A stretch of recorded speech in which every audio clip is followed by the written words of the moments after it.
తాయారు పురుషోత్తం కళ్ళ ముందే మాధవ్తో ఎంగేజ్మెంట్ చేసుకున్న గాయత్రి అసలు ఇదంతా ఎలా జరిగిందనేది వీడియోని స్కిప్ చేయకుండా చివరి వరకు చూడండి.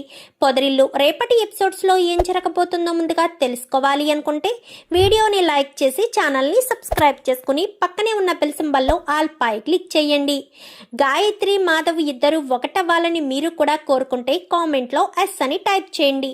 మొత్తం మీద చూసుకున్నట్లయితే మాధవ్ గాయత్రి విషయంలో చాలా బాధ అయితే అనుభవిస్తాడు. తన కొడుకు పడుతున్న బాధను చూసి తట్టుకోలేని నారాయణ అయితే తను తాగే మందులో ఒక గ్లాసు మందు కలిపి రారా అని చెప్పి బలవంతంగా ఒక గ్లాసు పట్టించేసేసరికి ఒక గ్లాసు తాగిన వాడికి అది బాగుంటుంది కదా, బాధను మరిపించడానికి మరొక గ్లాసు నాన్న అంటూ ఇంకా గ్లాసు మీద గ్లాసు తాగుతూ ఉంటాడు.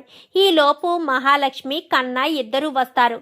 ఏం చేస్తున్నారో మీకేమైనా అర్థమవుతుందా?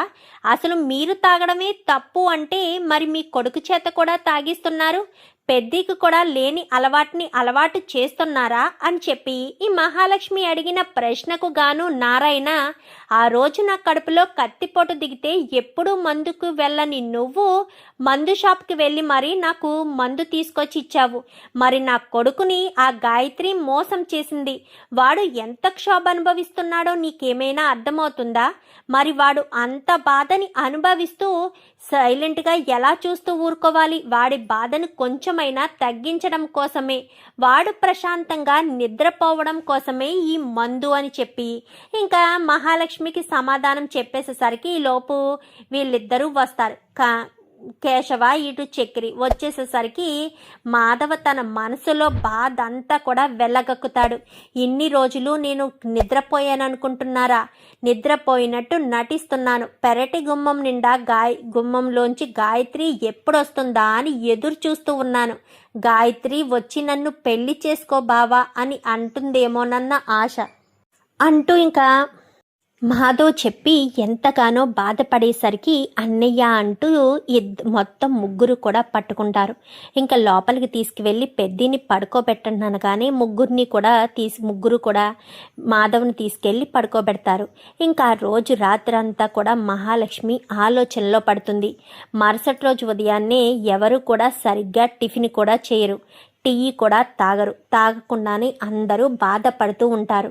బాధపడుతూ ఉండేసరికి వీళ్ళందరినీ కూడా మనసు మార్పించాలి, ఎక్కడికైనా వెళ్ళాలి అని చెప్పి ఇంకా ఒరే కన్నా ఇలా రారా అని చెప్పాను కానీ ఏంటొదినా అని చెప్పనేసరికి ఇక్కడ దగ్గరలో ఏదైనా స్పాట్ ఉందా చూడడానికి అనగానే దగ్గరలో అంటే ఓషన్ పార్క్ ఉంటుంది వదినా అని చెప్పనేసరికి అయితే మనమంతా అక్కడికి వెళ్ళి ఎంజాయ్ చేసి అట్నుంచటే ఫుడ్ తినేసి నైట్కి ఎప్పటికో వద్దాము. ఈ రోజైనా పెద్ది కొంచెం ప్రశాంతంగా ఉంటాడేమో. నువ్వు కేశవ అందరూ కూడా నవ్వుతూ ఉంటే పెద్ది ముఖంలో ఆటోమేటిక్గా సంతోషం వస్తుంది కదా అన్న ఉద్దేశంతో ఇంకా మహాలక్ష్మి అనగానే సరే వదిన, కానీ వాళ్ళని ఒప్పించే బాధ్యత నీదే అనగానే నేను చూసుకుంటాను అని చెప్పి అందరినీ కూడా మహాలక్ష్మి ఒప్పిస్తుంది. ఒప్పించేసరికి బయట నారాయణ కూర్చుంటాడు.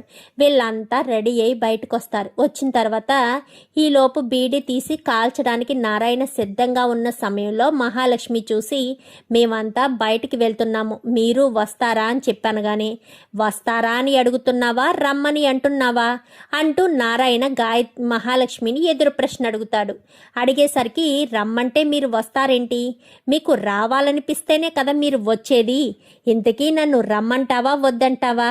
రండి అని చెప్పాను కానీ ఇంకా అందరూ కూడా బయలుదేరతారు. బయలుదేరేసరికి ఇంకిక్కడ వీళ్ళకి ఇక్కడ ఎంగేజ్మెంట్ జరుగుతుందన్న విషయం తెలిసే మహాలక్ష్మి ఎలా ప్లాన్ చేస్తుంది. ఇంకా వాళ్ళ గుమ్మంలోంచి వెళ్ళవలసిన అవసరం వచ్చి వెళ్తూ ఉండగానే వీళ్ళకి నారాయణ చెడ్డగా చెప్పినా మాధవ్ మంచిగా చెప్పాడు కదా పెళ్లి కొడుకు వాళ్ళ నాన్నకి. సో కారు వెళ్తూ ఉండగానే ఎదురుగా ఉన్న మాధవ్ కనిపించడంతో ఆపండి అని చెప్పి అందరినీ కూడా ఆపుతారు. ఏంటి కుటుంబం అంతా కలిసి ఎక్కడికో వెళ్తున్నట్టున్నారు అని చెప్పి అనగానే అవును బయటికి వెళ్తున్నామని మహాలక్ష్మి చెప్తుంది. ఈరోజు నా కొడుకు ఎంగేజ్మెంట్, మీరంతా తప్పకుండా రావాలి. మీరు చెప్పిన మంచి మాటల వల్లే ఇలాంటి మంచి కుటుంబం, ఇలాంటి మంచి అమ్మాయిని మిస్ చేసుకోకూడదు అన్న ఒకే ఒక్క కారణం చేత మేము ఈ పెళ్లి చేస్తున్నాము. రండి, మీరు వచ్చి మీ మంచి మనసు మనసుతో నా కొడుకుని నా కోడల్ని ఆశీర్వదించండి అని చెప్పి అనగానే మేము అర్జెంటు పని మీద బయటికి వెళ్తున్నామండి అంటూ ఇంకా చక్రి చెప్తాడు.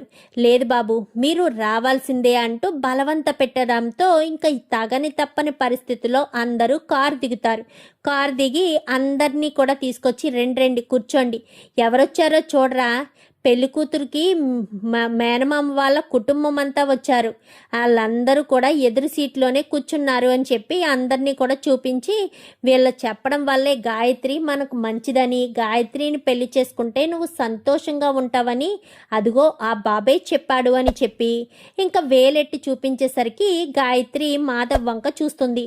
మాధవ కళ్ళల్లో అప్పటికే గాయత్రి నిశ్చితార్థ పెళ్లి కూతురుగా రెడీ అయి ఉండడం అది చూసి నేను చేసుకోవాల్సిన అమ్మాయి అని ఎంతగానో బాధపడుతూ అక్కడి నుంచి వెళ్తే బాగోదని, ఎందుకంటే అమ్మాయి మీద నాకు ఎలాంటి ఆశ లేదు అని చెప్పాడు కదా, ఇప్పుడు నేను ఇక్కడి నుంచి వెళ్తే చూసే వాళ్ళకి కూడా చాలా తప్పుగా అనిపిస్తుంది అన్న ఒకే ఒక్క కారణం చేత ఇంకా మనసు చంపుకుని కళ్ళు తిప్పుకొని ఇంక అక్కడే కూర్చుని ఉంటాడు.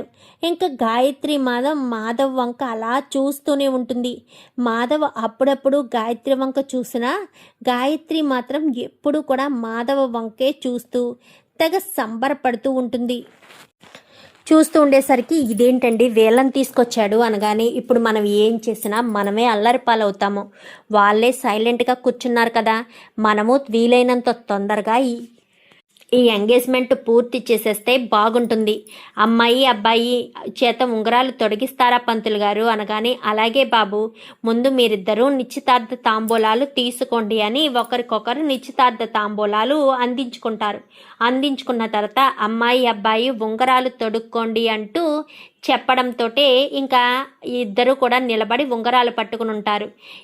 తొడగరా అని చెప్పనేసరికి అమ్మాయి ముందు తొడగాలి తర్వాత అబ్బాయి అని చెప్పి పంతులు గారు చెప్పడంతో ఏంటి చూస్తున్నావు ఉంగరం తొడుగు అని చెప్పి పక్క నుంచి తాయారు కాస్త గాయత్రికి చెప్తూ ఉంటుంది. గాయత్రి మాత్రం మాధవ వంక చూస్తూ ఉంటుంది. మాధవ్ మళ్ళీ తల ఎత్తి చూస్తే బాగోదని తల దించుకునే ఉంటాడు. అందరూ కూడా మాధవ్ వంక గాయత్రి వంక అబ్జర్వ్ చేస్తూనే ఉంటారు.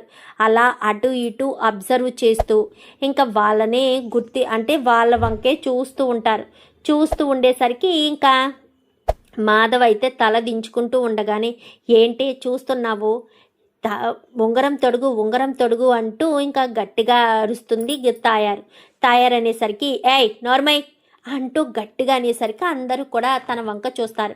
ఏంటమ్మా ఉంగరం తొడగమంటావా, ఈ పనికిమాలిన వెదవికి ఉంగరం తొడగమంటావా, బావ నా కళ్ళ ముందు ఉంటే నేను వీడిని ఎలా పెళ్లి చేసుకుంటాను, వీడి వేలికి ఎలా ఉంగరం తొడుగుతాననుకున్నావు అంటూ మాట్లాడేసరికి ఏం మాట్లాడుతున్నావు అమ్మాయి, మీ బావ ఎదురుగా ఉంటే నువ్వు ఉంగరం తొడగలేకపోవడం ఏంటి, అదేమీ లేదు, తను చిన్నపిల్ల తనకేం తెలీదు, ఏ గాయత్రి నువ్వు ఉంగరం తొడుగు అనగానే చెప్తే అర్థం కాదా, నీకు బుర్ర పని చేయదా, బావ ఎదురుగా ఉంటే పరాయి మగవాడికి నేను ఉంగరం ఎలా తొడుగుతాననుకున్నావు, నీకు కొంచెమైనా బుర్ర పని చేస్తుందా అంటూ వాళ్ళమ్మ మీదే సీరియస్ అయిపోతుంది గాయత్రి. అయితే సీరియస్ అయిపోయేసరికి ఏయ్ గాయత్రి ఏం చేస్తున్నావే, నువ్వు ప్రాణం తీసుకుంటాను కానీ తీసుకుంటే తీసుకోమ్మా, నువ్వు ప్రాణం తీసుకుంటే ఏంటి ఏదైతే ఏంటి, కన్న కూతురు జీవితం నాశనం అయిపోతున్నా నువ్వు ఏమాత్రం పట్టించుకోకుండా ప్రాణం తీసుకుంటానంటున్నావు, నా మనసులో లేని వాడిని పెళ్లి చేసుకుని నేను జీవితాంతం చస్తూ బ్రతికితే నువ్వు మాత్రం సంతోషంగా ఇక్కడ నవ్వుతూ బ్రతుకుతావా, అంటే నీ కూతురు సంతోషం నీకు అవసరం లేదు, ఎంతసేపు మీ పంతాలు పట్టింపులు ఇవి ఉంటే చాలు, నీ కూతురు ఎక్కడున్నా సంతోషంగా ఉండాలి అని ఏ తల్లైనా కోరుకోవాలి, అంతే తప్ప నా స్వార్థం నాకు మాత్రమే అని స్వార్థంగా ఆలోచిస్తే చాలా దారుణంగా ఉంటుంది, నేను ఎంగేజ్మెంట్ చేసుకోను అంటూ ఇంకా ఉంగరాన్ని విసిరి పాడేసేసరికి ఆ ఉంగరం కాస్త వచ్చి మాధవ కాలు దగ్గర పడుతుంది. ఏంటే పిచ్చి పిచ్చి వేషాలు వేస్తున్నావా అనగాని ఒక్క నిమిషం ఉండండి అమ్మ గాయత్రి నీకు ఈ ఎంగేజ్మెంట్ అంటే ఇష్టమేనా, నువ్వు ఎవరినైనా ఇష్టపడుతున్నావా అనగానే అవునండి, నాకు ఈ ఎంగేజ్మెంట్ అంటే అస్సలు ఇష్టం లేదు, నాకు మా బావ అంటే చాలా ఇష్టం, ప్రాణం, చిన్నప్పటి చిన్నప్పటి నుంచి మా బావే నా భర్త అనుకుంటూ పెరిగాను. ఇప్పుడు నా బావ నా నుంచి దూరం అవుతుంటే నేను చూస్తూ ఎలా ఊరుకుంటాను? శతవిధాల ప్రయత్నాలు చేశాను మా బావని పెళ్లి చేసుకోవాలని. వీళ్ళు మాత్రం చస్తాను బ్రతుకుతాను అంటూ నన్ను బెదిరించి నా ప్రాణాలు తీస్తున్నారు. దయచేసి అర్థం చేసుకోండి. నాకు అసలు మీ అబ్బాయిని ఎంగేజ్మెంట్ చేసుకోవడం ఇష్టం లేదు. కాదు కూడదు చేసుకోవాలి అంటారా? నేను ఇష్టం లేకుండానే మీ అబ్బాయి జీవితంలోకి వెళ్తాను. నేను ఎప్పుడు సెట్ అవుతానో, ఎప్పటికీ మా బావని మర్చిపోతానో కూడా తెలియదు.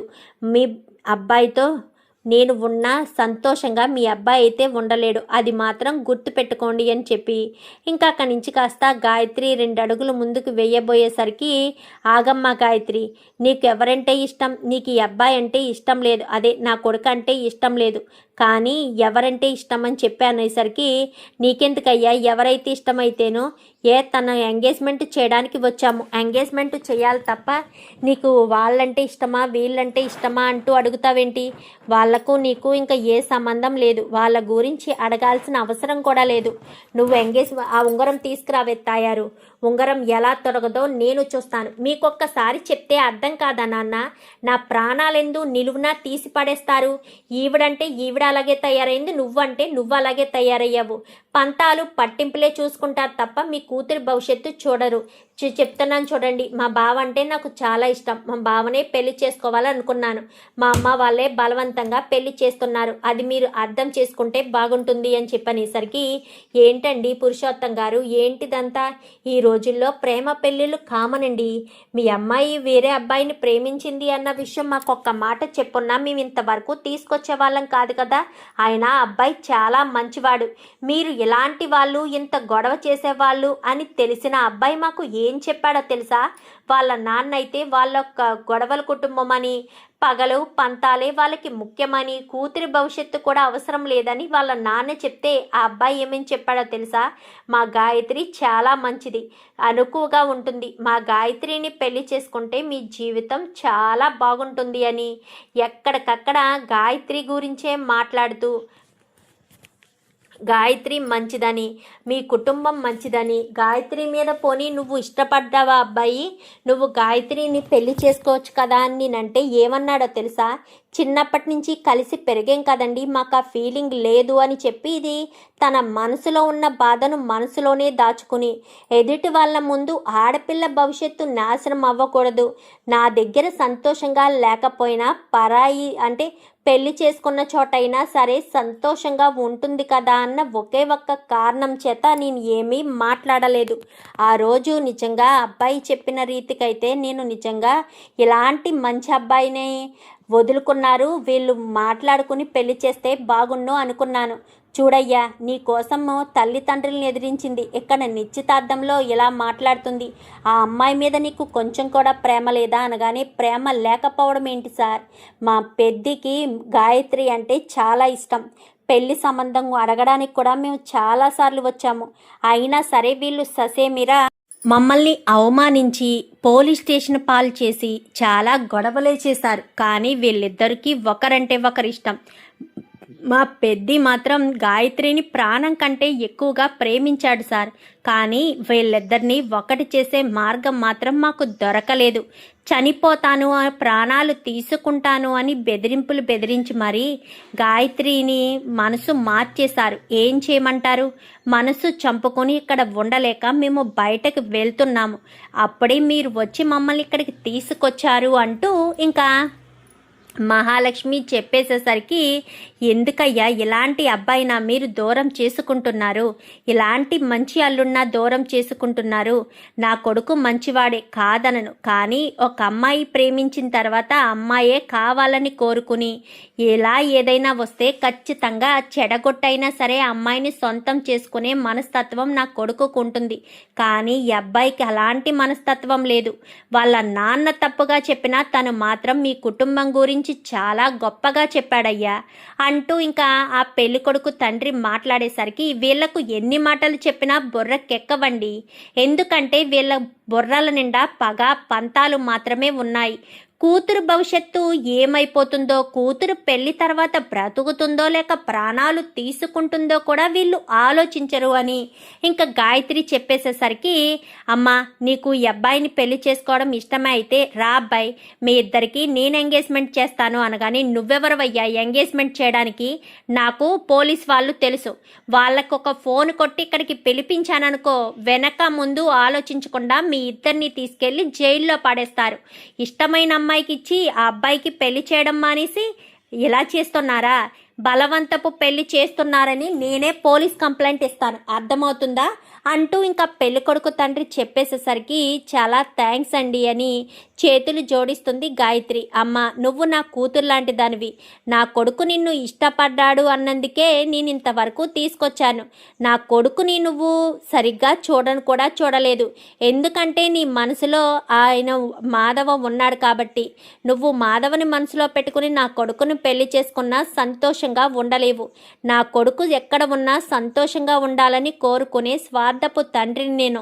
మరొక అబ్బాయిని ప్రేమించిన ఆ అమ్మాయిని పెళ్లి చేసుకుంటే నువ్వు నా కొడుకుతో అడ్జస్ట్ అయ్యేసరికి ఎంతకాలం పడుతుందో, అన్ని రోజులు నా కొడుకు బాధపడతాడు, అయినా నాకు ఆడపిల్లుందమ్మా, ఇష్టం లేని పెళ్లి చేస్తే ఆడపిల్ల ఎంత బాధపడుతుందో నేను అర్థం చేసుకోగలను అని చెప్పి, రా బాబు అని ఇంకా తనని మాధవ్ను చేయి పట్టుకుని పైకి తీసుకొస్తాడు. రండి బ్రదర్ అని చెప్పి పెళ్ళికొడుకు కూడా అంటాడు, నన్ను క్షమించండి, మేము వెళ్ళిపోయే వాళ్ళని వెళ్ళిపోనివ్వకుండా మీరే తీసుకొచ్చారని. కానీ అయ్యో బ్రదర్, నాకు గాయత్రి బాగా నచ్చింది, కానీ గాయత్రి మనసులో ఉన్నది మీరైనప్పుడు మీకిచ్చి పెళ్లి చేయడంలో నాకు అభ్యంతరం లేదు, రేపు గాయత్రిని పెళ్లి చేసుకున్నా తను బాధపడుతూ ఉంటే నేను మాత్రం ఎలా సంతోషంగా ఉంటాను. ఈ విషయం ఎంగేజ్మెంట్ జరగకముందే తెలిసింది, చాలా మంచి విషయం. అయినా పురుషోత్తం గారు ఇలా అబద్ధాలు చెప్పి మోసాలు చేసి పెళ్లి చేయాలనుకోవడం ఏంటండి, మీ అమ్మాయికి ఇష్టమేనా అంటూ నేను 1-2 సార్లు కూడా అడిగాను కదా, అడిగినప్పుడైనా మా మాటే తన మాట అంటూ చెప్పారు. నిజంగానే అలాగే సైలెంట్గా ఉందేమో అనుకున్నానే తప్ప తనకు అసలు ఇష్టం లేదు అన్న విషయం నాకు తెలీదు. అలా తెలుసుంటే నేను ఖచ్చితంగా ఈ ఎంగేజ్మెంట్ ఇంతవరకు రానిచ్చేవాడిని కాదు అనేసరికి ఆ ఉంగరం కాస్త కాళ్ళ దగ్గర పడిపోయింది కదా, ఆ ఉంగరాన్ని కాస్త చక్రి తీసిస్తాడు. చక్రి తీసి ఇచ్చేసరికి, ఇదిగో గాయత్రి అని చెప్పాను. కానీ ఇంకా పురుషోత్తం వీళ్ళు పక్క నుంచి చూస్తూ ఉంటారు, ఏమీ చేయడానికి లేదు, ఎందుకంటే అక్కడ ఉన్న వాళ్ళంతా కూడా వీళ్ళనే కలుపుదామన్న ఉద్దేశం ఉంటుంది. ఇప్పుడు కాదు కూడదు ఏదైనా మాట్లాడితే పెళ్ళికొడుకు తండ్రి పోలీసులకు ఫోన్ చేసి పోలీసులకు పట్టేస్తారు, అప్పుడు మరింత పరువు పోతుంది అన్న ఉద్దేశంతో ఇంకా పురుషోత్తం, తాయారు, ఇంకా రామయ్య ముగ్గురు కూడా నోరు మూసుకుని ఒక పక్కకుండేసరికి ఇంకా మహాలక్ష్మి వీళ్ళంతా కూడా స్టేజ్ ఎక్కుతారు. రెండమ్మ మీరు కూడా రండి అనేసరికి ఇంకా గాయత్రి వెనకాల నిలబడి, ఇంకా మహాలక్ష్మి అయితే మొత్తానికైతే అప్పుడు ధైర్యం చేయకపోయినా ఇప్పుడు ధైర్యం చేశావు గాయత్రి, ఆ రోజు నువ్వు అలా మాట్లాడినందుకు నిన్ను కొట్టాను, నన్ను క్షమించు అనగానే, లేదు మహాలక్ష్మి, నువ్వు బావ గురించి ఎంతలా ఆలోచించావో నాకు అర్థమైంది, బావ మనసు తట్టుకోలేదు అన్న ఉద్దేశంతోనే కదా నువ్వు అలా మాట్లాడావు, నాకు అర్థమైంది మహాలక్ష్మి అంటూ గాయత్రి చెప్తుంది. అమ్మా ముహూర్తానికి సమయం అవుతుంది, కానివ్వండి అమ్మా, ఉంగరాలు తొడగండి బాబు అని చెప్పనేసరికి ఇంకా ఎంతో సంతోషంగా మాధవ్ వేలికైతే ఉంగరం తొడుగుతుంది. మాధవ్ వేలికి ఉంగరం తొడిగేసరికి ఇంకా మాధవ్ కూడా గాయత్రి వేలికి ఉంగరం తొడిగి ఇద్దరు కూడా సంతోషంగా ఉండండి అని వాళ్ళ కాళ్ళకే, పెళ్ళికొడుకు తండ్రి కాళ్ళ మీద పడి నమస్కారం చేసేసరికి, అయ్యో నువ్వు నా కొడుకు లాంటి వాడివే బాబు, నువ్వు చాలా మంచివాడివి, ఈ అబ్బాయిని మీ అమ్మాయికి ఇచ్చి పెళ్లి చేస్తున్నందుకు సంతోషపడండి బాబు, మీ పెళ్ళికి కూడా నేను వస్తాను, నేనే దగ్గరుండి మీ పెళ్లి జరిపిస్తాను, అర్థమవుతుందా, వీళ్ళేమైనా పిచ్చి పిచ్చి వేషాలు వేస్తే అస్సలు ఊరుకోవద్దు అని చెప్పి ఇంకా వాళ్ళు కాస్త వెళ్ళిపోతారు. ఇంకా వెళ్ళిపోయిన తర్వాత గాయత్రి కూడా ఏం మాట్లాడకుండా అక్కడి నుంచి ఇంటికి వెళ్ళిపోతుంది. ఇది నలుగురిలో పరువు తీసి పాడేసింది అని చెప్పి ఇంకా తాయారు వీళ్ళంతా వెళ్ళిపోతారు. ఇంకా మహాలక్ష్మి వీళ్ళంతా ఇంటికి వచ్చేసి తెగ డ్యాన్సులు వేస్తూ ఉంటారు. అప్పుడే మాధవ నారాయణ వస్తారు. చాలా చాలా సంతోషంగా ఉందన్నయ్య అనగానే, చూసావా నాన్న, ఆ రోజు అన్నయ్య ఏదో మాట్లాడాడని వాళ్ళ ముందు మంచిగా చెప్పి పెళ్లి సంబంధం నిలబెట్టాడని నువ్వు ఆ రోజు అన్నయ్యని తెగ తిట్టావు. నువ్వు చెడగొట్టడానికి ట్రై చేశావు, అన్నయ్య నిలబెట్టి గాయత్రి పెళ్లి జరిపించడానికి తిట్టావు. నేను కూడా అలాగే అనుకున్నాను. కానీ వదిన మాత్రం అది మంచి పనేరా, ఎప్పటికైనా మంచే మనకి కలిసి వస్తుంది అని వదిన చెప్పింది. ఆ మంచే అన్నయ్యకి ఈరోజు ఎంత మంచిగా పనిచేసిందో చూసావా. ఆ రోజు అన్నయ్య మాట్లాడిన తీరికే ఆయన మనసు మారి ఖచ్చితంగా వీళ్ళిద్దరికీ పెళ్లి చేయాలని పెళ్లి కొడుకు తండ్రే పెళ్లి పెద్దగా మారి వాళ్ళిద్దరికీ ఎంగేజ్మెంట్ జరిపించాడు. చాలా చాలా సంతోషంగా ఉందని ఇంకా అందరూ కూడా తెగ గంతులు వేస్తూ ఉంటారు. ఇంకా పెద్ది మొహంలో చాలా నవ్వు కనిపిస్తుంది. పెద్ది, ఇంకా మీ పెళ్లి జరిగిపోయినట్టే. గాయత్రికి మీకు ఎంగేజ్మెంట్ జరిగిపోయింది. ఇంకా మీ ఇద్దరి పెళ్లిని ఎవరూ ఆపలేరు. వీలైనంత తొందరగా ముహూర్తాలు పెట్టించేసి ఆ తూతూ మంత్రం పెళ్లి కూడా పూర్తి చేసేస్తే ఇంకా ఎలాంటి ఇబ్బంది ఉండదు. వెంటనే పంతులు గారిని పిలిపించండి అని చెప్పి పంతులు గారిని తీసుకుని వీళ్ళు ఆ అమ్మాయికి పెట్టవలసిన బట్టలు అన్నీ తీసుకుని ఆ ఇంటికి వెళ్తారు. వెళ్ళేసరికి ఇంకా ఆ ఇంటి దగ్గర రావద్దు అంటూ ఇంకా తయారనగానే, ఏంటి రావద్దని చెప్తున్నారు, ఆల్రెడీ వాళ్ళిద్దరికీ ఎంగేజ్మెంట్ జరిగింది. ఈ ఒక్క ఫోటోని తీసుకెళ్లి పోలీస్ స్టేషన్లో పెడితే చాలు, మిమ్మల్ని తీసుకెళ్లి స్టేషన్లో కూర్చోబెడతారు, వీళ్ళిద్దరికీ పెళ్లి జరిపిస్తారు, అది గుర్తుపెట్టుకోండి అంటూ చాలా గట్టిగానే మహాలక్ష్మి మాట్లాడేసరికి, గాయత్రి, ఇదిగో నీ కోసం పెద్ది తెచ్చిన చీర, నువ్వు ఈ చీర కట్టుకునే పెళ్లి కూతురుగా రెడీ అవ్వాలి. పంతులు గారు, ముహూర్తం ఎప్పుడుంది అనగానే, రేపు ఉదయం 10 గంటలకి బేషుగ్గా ఉందమ్మా ముహూర్తం. 10 అయ్యేటప్పుడు 10 గంటలకి ముహూర్తం అంట. మేము 8 గంటల కల్లా వస్తాము. నువ్వు రెడీగా ఉండు, నీతో పాటు వచ్చేవాళ్ళు ఎవరైనా సరే రెడీగా ఉండండి అని చెప్పనేసరికి, అలాగే మహాలక్ష్మి, ఈసారి ఎవ్వరు నా కళ్ళ ముందు ప్రాణాలు తీసుకున్నా కానీ నేను మాత్రం మా బావను వదులుకోను. పోయినసారైతే కత్తిపీట పీక మీద పెట్టుకుని బెదిరించి నన్ను పెళ్లి చేసుకోకుండా ఆపగలిగారు. కానీ ఈసారి ప్రాణం పోతున్నా కానీ గడప దాటి నేను బయటికి వచ్చేయడానికి సిద్ధంగా ఉంటాను. 8 గంటల కల్లా వచ్చేసేయండి అని చెప్పి ఇంకా చెప్పడంతో సరేనని వాళ్ళు అక్కడి నుంచి వెళ్ళిపోతారు. ఏంటే, ఏం వాగుతున్నావే, ప్రాణం తీసుకున్నా కానీ నువ్వు ఆగవా అనగానే, ఎందుకు ఆగాలమ్మా, ఎందుకు ఆగాలి? నా ఇష్టం గురించి ఆలోచించకుండా, నా ఇష్టాలు అవేమీ మీరు పట్టించుకోకుండా నేను మీ గురించి ఆలోచించి నేను ఇదంతా చేస్తుంటే మీరు మాత్రం ఇవేమీ పట్టించుకోకుండా ఇలా చేస్తూ నా పెళ్లి గురించి కూడా ఆలోచించకుండా మీరు ఈ రకంగా చేసుకుంటూ వస్తే మేము మాత్రం సైలెంట్గా ఊరుకోవాలా? సైలెంట్గా ఊరుకొని నువ్వు ఏం చేసినా సరే ఓకే అన్నట్టుగా మేము ఉండాలా? అస్సలు ఉండడం కుదరదు. నాకు ఇష్టమైన భావనే నేను పెళ్లి చేసుకుంటాను. భావన తప్ప ఎవరిని పెళ్లి చేసుకోను. మా పెళ్లి ఎవరు ఆపడానికి కూడా ఎవరికి ఎలాంటి అధికారం లేదు అంటూ చాలా గట్టిగానే గాయత్రి చెప్పి లోపలికి వెళ్ళిపోతుంది. చూసారా అనగానే, ఇంకా మనం ఏమీ చేయలేము చెల్లమ్మ, వాళ్ళ పెళ్ళిని చేయడం తప్ప, లేదంటే మనల్ని జైల్లో పెట్టిస్తారు. ఆ తర్వాత మనం ఏమీ చేయలేము, ఎటూ తేల్చుకోలేము అని ఇంకా రామయ్య కూడా చెప్పేసేసరికి సరే అని ఇంకా ఏం మాట్లాడకుండా సైలెంట్గా ఇంకా గాయత్రి గురించి పట్టించుకోకుండా వాళ్ళు మాత్రం ఉంటారు. మరి పురుషోత్తం తాయారు ఏదైనా ప్లాన్ చేస్తారా? ప్లాన్ చేసి వీళ్ళిద్దరి పెళ్ళి జరగకూడదని, పెళ్ళి జరగకుండా ఉండడానికి ఏదైనా వాళ్ళు ప్రాణాలు తీసుకున్నా కానీ నేను పెళ్ళి అక్కడికి రాకుండా ఆగను అని గాయత్రి చెప్పింది కదా, లేక గాయత్రి ప్రాణాలు తీయడానికే వెనకాడరా? మరి ఈ దుర్మార్గులు ఏం చేయబోతున్నారు? మరి మహాలక్ష్మి వీళ్ళందరినీ తప్పించి గాయత్రికి పెద్దికి ఎలా పెళ్లి చేయబోతుంది? వీళ్ళిద్దరూ ఎలా కలిసి ఉండబోతున్నారు? ఇదంతా కూడా రాబోయే ఎపిసోడ్స్లో చూసి తెలుసుకునేద్దాం. మా వీడియో కనుక మీకు నచ్చినట్లయితే వెంటనే లైక్ చేసి మా ఛానల్ని సబ్స్క్రైబ్ చేసుకుని పక్కనే ఉన్న బెల్ సింబల్లో ఆల్ పై క్లిక్ చేయండి. ఎలా చేయడం వల్ల మేము పెట్టే ప్రతి వీడియో నోటిఫికేషన్ రూపంలో ముందుగా చూడగలుగుతారు. Thank you for watching.